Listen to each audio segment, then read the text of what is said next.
Hi everyone and welcome back to DinkyKt's E.D.S Diaries. I hope you're all doing okay and staying safe wherever you are in the world, and thank you for coming back to me or to this channel.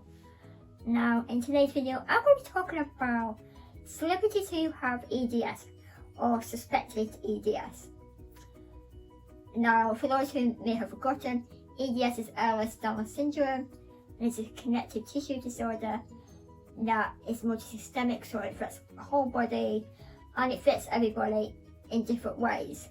But we all have chronic pain, most of us have chronic fatigue, so I thought this would be a fun and light-hearted kind of video, although it's not fun and light-hearted having E.D.S. But I think it's really good for youngsters to know that celebrities have the same connective tissue disorder as them, that maybe understand what they're going through, and their loved ones can understand and learn from these celebrities. Now, a lot of celebrities are quite private about their health issues, and that's fair enough. Everybody's different. I think it's great when they do open up, because it does give a great insight into what it's like, and I think people are more likely to believe and to support if they know a familiar face with it and see what they go through, to be a bit kinder and understanding to their loved one with Ehlers-Danlos Syndrome. So I'm going to start with Shirley Houston. Hello, my name's Shirley Houston and I play Izzy Armstrong on Coronation Street. I've got Ehlers-Danlos Syndrome and so does Izzy. We've had it about the same amount of time, but though she only existed 6 years. Now, she is well known in my family. She is a regular cast member on Coronation Street, which is one of the biggest soaps in the UK. It has been my favourite soap ever since I can remember, probably since I was born really, because my mum loves the soaps. And I'm a northerner, Coronation Street is northern, and it's more relatable to me than what London is, so, you know, I mean like EastEnders with London.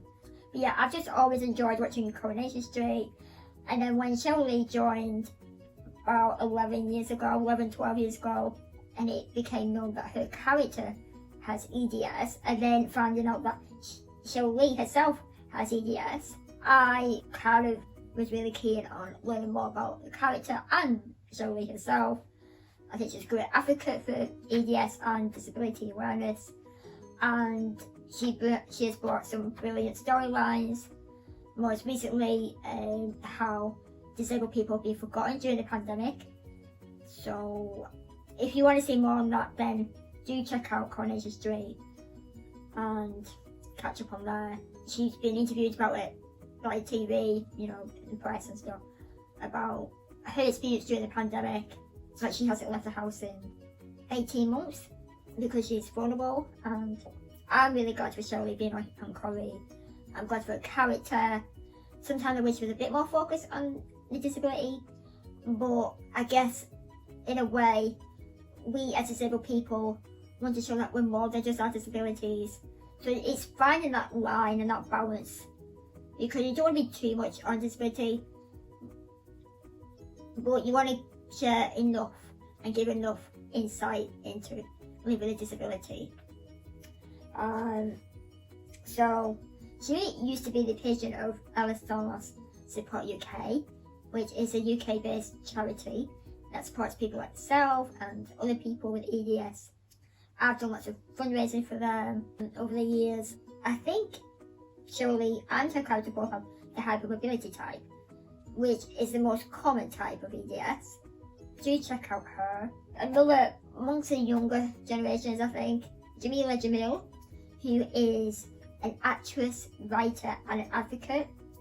She recently came out in the last 2 or 3 years that she has E.D.S, but she doesn't really talk too much about it, but she has done things for disability awareness.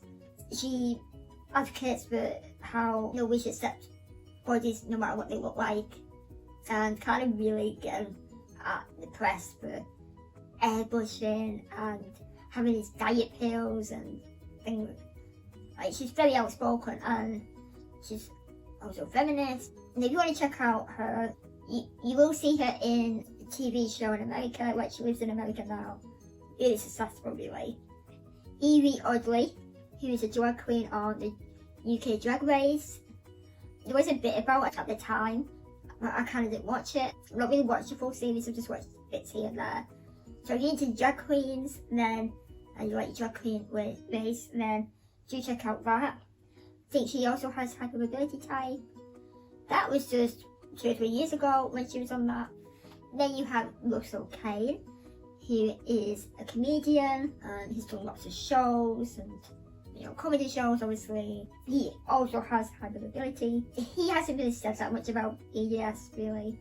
So you have Lena Dunham, who is an actress, filmmaker, writer. Now, she's one of those people that you'll have heard the name of, but you won't really know what she's in.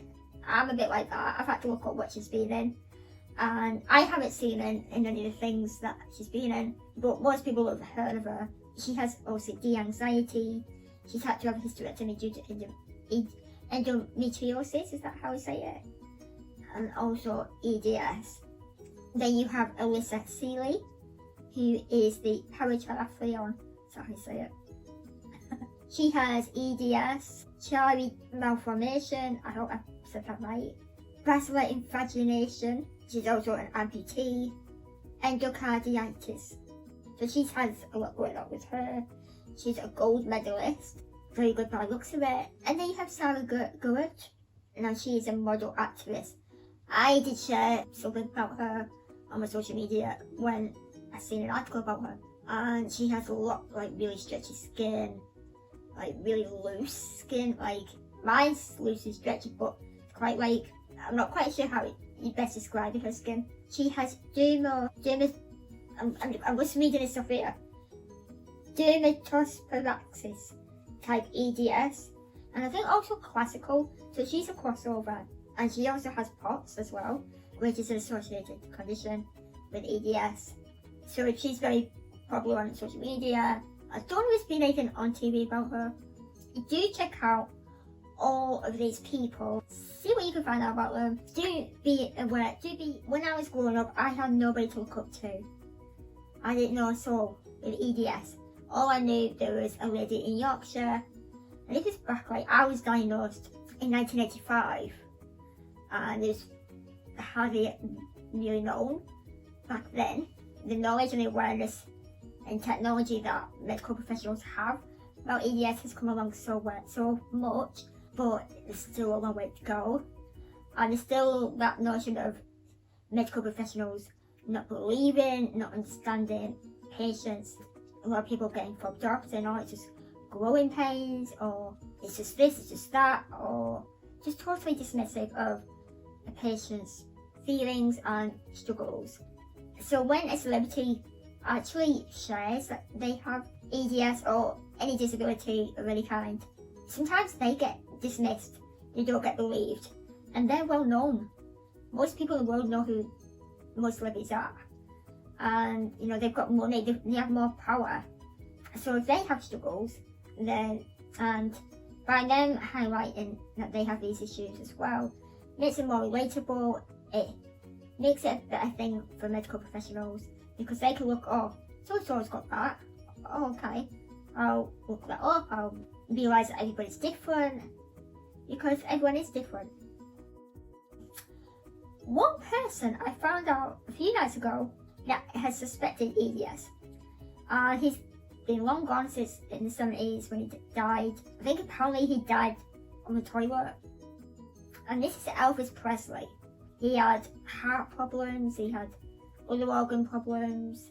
The way he was able to move around on stage, he has chronic pain. He was on a lot of medication, and obviously because he was on such strong and a lot of medication, he had to take more medication to counteract with what he's already taken.